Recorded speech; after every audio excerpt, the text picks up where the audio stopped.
is welkom om jou sitplek te neem. Jo, wat 'n voorreg om 'n lewende God te dien wat teenwoordig is. 'n God wat ons partykeer kan voel, kan ervaar en kan weet dat hy naby is. Nou, ons is vanaand by die laaste geleentheid wat ons gaan stilstaan by hierdie preekreeks van iets. Nou kan iemand vir my sê, wat is hierdie iets? Het jy al iets gehoor in die laaste 4 weke, dat jy weet waaroor gaan hierdie iets? Enige iemand? Heilige Gees, okay, great, kan ons net vir daai persoon 'n handeklap gee? Dankie dat jy oplet en dit vir ons die moeite werd maak om voor te berei. Oor die laaste paar weke het verskillende predikers gepraat oor hierdie iets wat binne in my en jou leef. Hierdie iets wat partykeer 'n gevoel is, wat partykeer 'n stem is, wat partykeer 'n leiding in 'n sekere rigting is, wat partykeer 'n bonatuurlike krag is in 'n moeilike situasie. Hierdie iets wat na die Heilige Gees verwys. Nou, ons het die laaste week ook die voorreg gehad om Pinksterdienste hier by Woord en Lewe te hardloop. En ek wil net vir 'n oomblik vinnig stil staan by hierdie woordjie Pinkster. Want miskien kom jy van 'n ander denominasie af, miskien was dit jou eerste keer in 'n Pinksterdiens en weet jy nie regtig wat hierdie beteken nie. Nou vir ons as gemeente, ons staan bekend as 'n Pinksterkerk, ons is 'n OGS-kerk, maar spesifiek, amen, 'n Pinksterkerk wat beteken ons glo dat die Heilige Gees vandag nog beweeg en werk. Tel gehoor van die woordjie charismaties. Dit hoor jy gewoonlik saam met 'n Pinksterbeweging.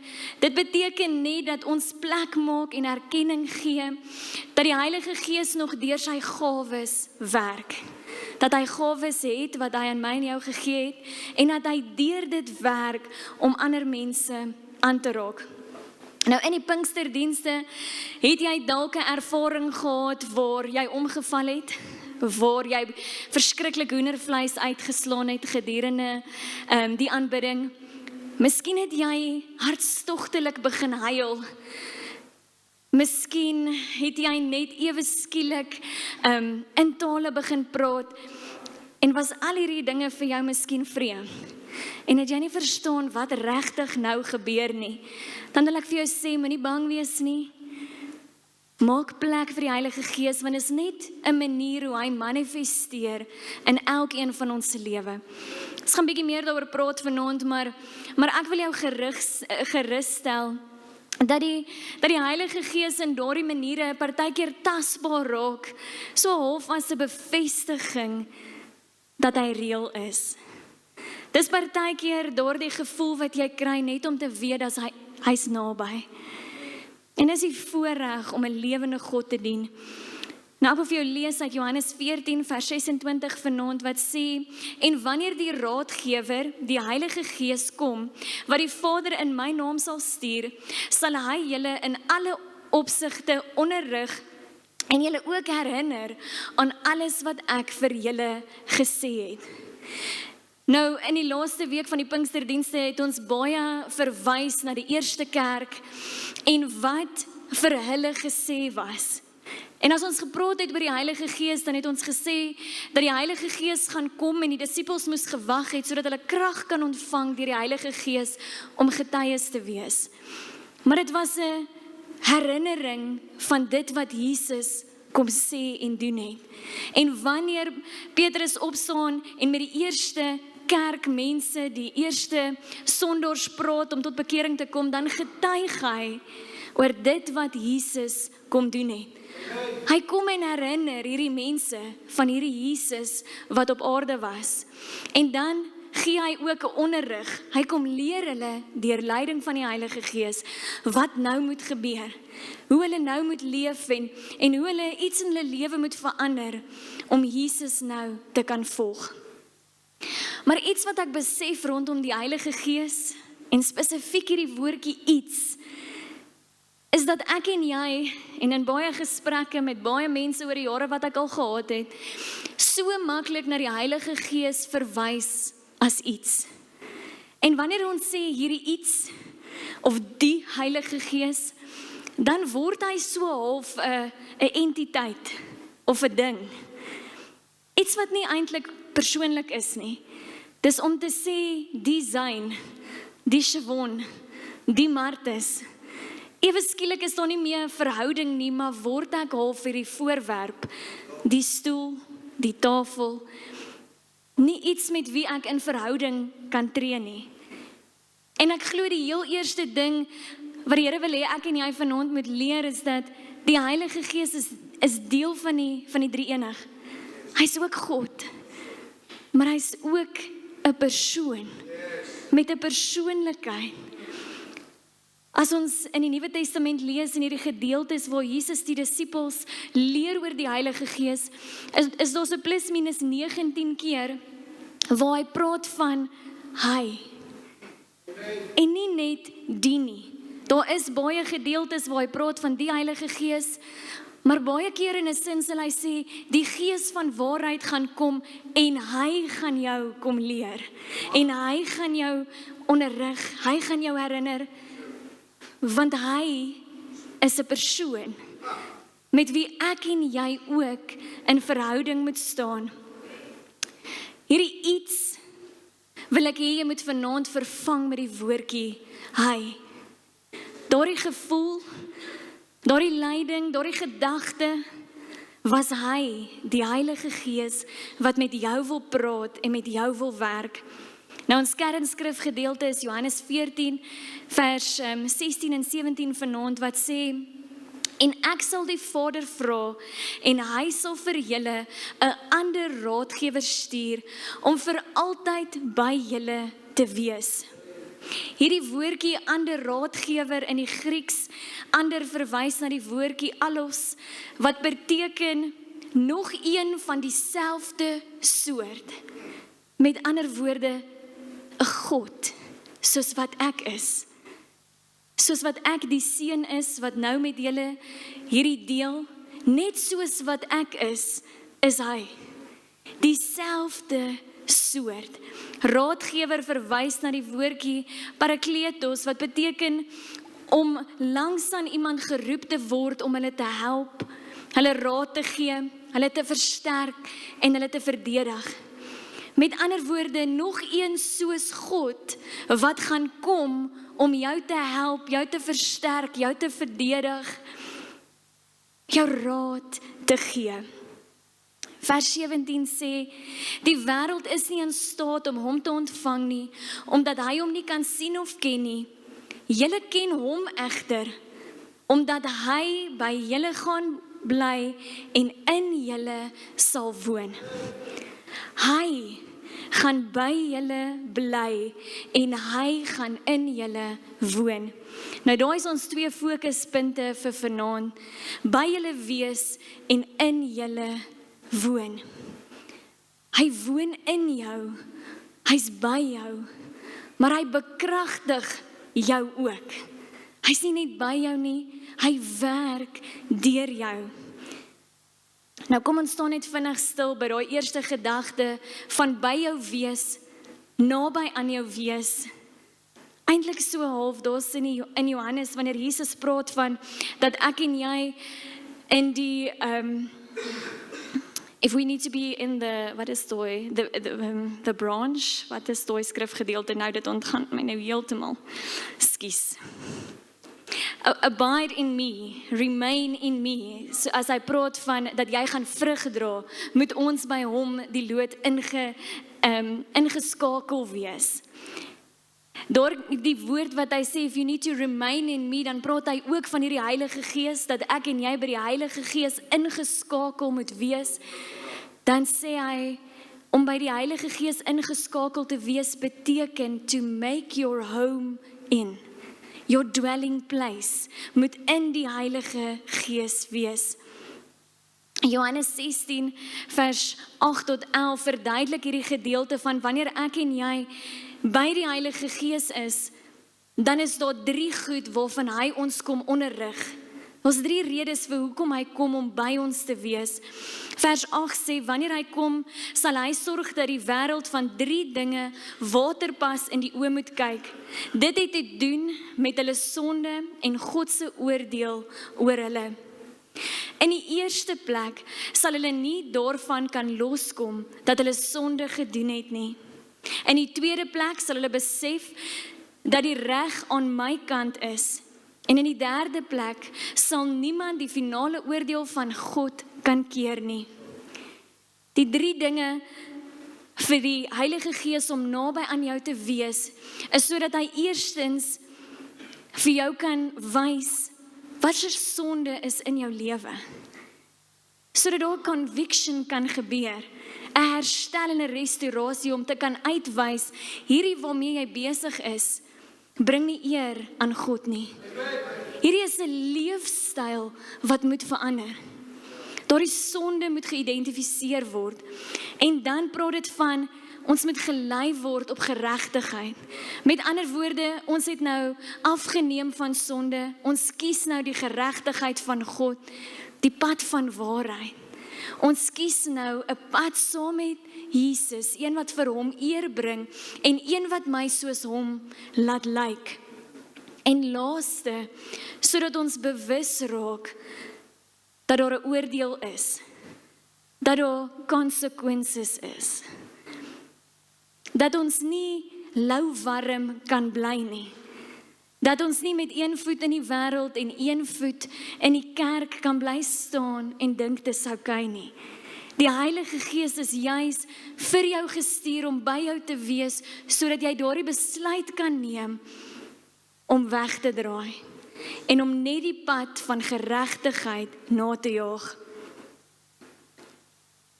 In die boodskapvertaling van hierdie selfde skrif sê dit, ek sal met die Vader praat, van die heel eerste skrif wat ons gelees het, ons kernskrif, Johannes 14 vers 16 en 17 sê, ek sal met die Vader praat en hy sal vir julle 'n spesiale helper stuur. Hierdie helper ken net een pad en dit is die pad van die waarheid. Die rede vir die Heilige Gees om heel eerstens by jou te wees, is sodat jy kan leer, wat is die pad van die waarheid. Dan sê hy, ek praat natuurlik van die Heilige Gees. Die Gees sal julle nooit alleen los nie, maar oral by julle wees. Partykeer, veral in die begin is dit moeilik, om die pad van waarheid en die pad van geregtigheid te stap. Maar vanaand het ek en jy ook 'n belofte, net soos wat hy by jou is en jou leer van die pad van die waarheid en dit uitwys, beloof hy ook om by jou te wees, wanneer jy vir sekere goed moet nee sê en van sekere goed af moet wegstap. Daardie iets wat vir jou sê, daardie hy wil jou lei op 'n pad van geregtigheid en op 'n pad van waarheid. Die tweede gedeelte wat ons heel eerste gelees het dan gepraat van die Heilige Gees wat dan ook in julle gaan wees. Dit is daardie bekragtiging waarvan ons ook geleer het laasweek uit Handelinge 1 vers 8 uit, wanneer julle die Heilige Gees ontvang, sal jy krag ontvang om my getuie te wees. Daardie krag wat ek en jy ontvang, werk deur ons met die gawes van die Heilige Gees. God kom en hy gee vir my en jou deur die Heilige Gees gawes, sodat ons kan getuig van wie hy is. 1 Korintiërs 12 vers 3 sê, as iemand egter sê, Jesus is die Here, is dit die Heilige Gees wat hom laat sê. Daar's bitter min wat ek en jy kan doen, wat getuig van die Here, as dit nie deur die Heilige Gees self is nie. Want in ons menswees is ons swak, en is ons vlees, en soek ons al hierdie plesiere van die wêreld. Maar wanneer ons die Heilige Gees aanneem, om by ons en in ons te wees, leef ons nie meer vir onsself nie, maar leef ons vir hom. Vers 5 van 1 Korintiërs 12 sê, al hierdie gawes kom van een en dieselfde Gees. Daar is ook baie dinge wat aan Christene gegee word, om spesiaal te doen. Maar dieselfde Here staan agter al hierdie verskillende dinge. Ek en jy word nie net gered vir onsself nie, maar vir die gebroke wêreld daar buite. Die Heilige Gees is by jou, maar hy's ook in jou, sodat jy daardie spesiale werke kan doen waarvoor jy geroep is. Daardie roeping wat net jou naam op is, kan waar word en kan uitgeleef word deur die leiding van die Heilige Gees. Vers 7 sê, die Gees werk in elkeen van ons op 'n unieke manier. Die doel daarvan is egter dat ons vir ander mense iets moet beteken. Iets moet beteken. Sy daardie gawes ontvang sodat ons kan getuig.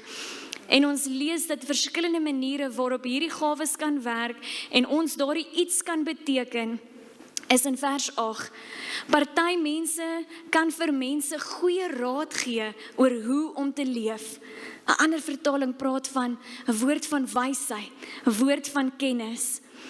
Ander kan weer goeie onderwysers wees vir die Here. Dan is daar mense wat in moeilike omstandighede, as ander mense begin twyfel, steeds eenvoudig blindelings op die Here kan vertrou. Daar is ook sommige deur wie die Gees mense gesond maak. Dan is daar nog mense wat dinge kan doen wat gewone mense nie kan doen nie. Daar dieselfde krag wat in Jesus was, wat Jesus uit die dood uit opgewek het, daardie krag leef in my en jou vandag en party van ons is geroep om daardie wonderwerke by jou huise, by jou werksplekke te kan doen sodat jy kan getuig van die goedheid van die Here. Die Gees sorg ook vir mense wat die boodskap van God duidelik en goed verkondig. En dan is daar mense wat weet wanneer die Gees van God deur iemand werk en praat en wanneer dit 'n valse gees is. Vir sommige gee die Gees die vermoë om 'n spesiale taal te praat, terwyl ander die vermoë kry om te verduidelik wat daardie taal beteken. Maar die belangrikste in vers 11, al hierdie dinge kom van een en dieselfde Gees. Hy besluit aan wie hy wil gee en hy gee dit aan daardie persoon. Daar is 'n gawe, daar is 'n spesiale taak wat die Heilige Gees aan jou wil gee vanaand. Maar dan moet my en jou hart oop wees om te luister en te reageer. Enige van hierdie gawes kan op enige tyd in jou lewe manifesteer, deur die Heilige Gees gebruik word, sodat jy op die regte tyd kan doen dit wat nodig is. Maar alles, sodat dit kan getuig van wie hy is. Wanneer jy vanaand die uitstap, wil ek hê jy moet onthou dat daar 'n Heilige Gees is, en dat hy nie abstrak en net 'n ding is of net 'n iets is nie, maar dat hy 'n persoon is wat in die detail van jou lewe wil werk. Hy wil by jou wees en hy wil in jou wees, sodat jy eerstens kan leef soos wat Jesus wil hê jy moet leef, sodat jy aan hom kan eer bring, maar sodat jy ook kan uitleef om vir ander te getuig wat hy in jou lewe kom doen het. Het laat my dink aan ons tema waarmee ons besig is in die oggende, 'n liefde vir God, 'n liefde vir mense. So die Heilige Gees ontvang om by ons en om ons te wees, vir onsself maar ook vir mense. My gebed oor jou vanaand is soos wat Paulus aan die Korinte skryf. En hy sê in 2 Korintiërs 13 vers 14, hy bid vir hulle en dan vra hy, may the grace of the Lord Jesus Christ and the love of God and the communion of the Holy Spirit be with all of you. Dis my gebed dat daar 'n lewende verhouding met die Heilige Gees in jou lewe sal manifesteer. Dat daar iets vir jou 'n realiteit raak. Dat dit 'n hy raak wat met jou praat, wat jou onderrig gee en wat jou herinner aan wie Jesus is. Dat jy in daardie woordjie, soos die Engels sê, communion, fellowship, verhouding met die Heilige Gees kan wandel in alles wat jy doen. Ek gaan vir Charles en Jelani vra om vir ons op te kom. En dan gaan ons hierdie diens afsluit met 'n bekende lied. Maar ek wil hê dat jy, daar waar jy is, as jy op jou knieë wil gaan, as jy wil regop staan, maar ek wil net 'n oomblik skep, waar jy persoonlik vir hierdie iets, hierdie Heilige Gees, hierdie persoon vra, om jou en in jou te kom woon. Hierdie lied wat hulle gaan sing, se naam is, waar ons net vir die Heilige Gees vra, om net welkom te wees hier. Maar in jou eie woorde wil ek jou vra vanaand, om net vir 'n oomblik jou gedagtes op hom te fokus, en hom kans te gee, om homself aan jou te kom openbaar. Kom ons sluit ons oë.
Dis my gebed vir elke persoon in hierdie plek, dat wanneer hulle uitstap vanaand, may we be overwhelmed by your presence.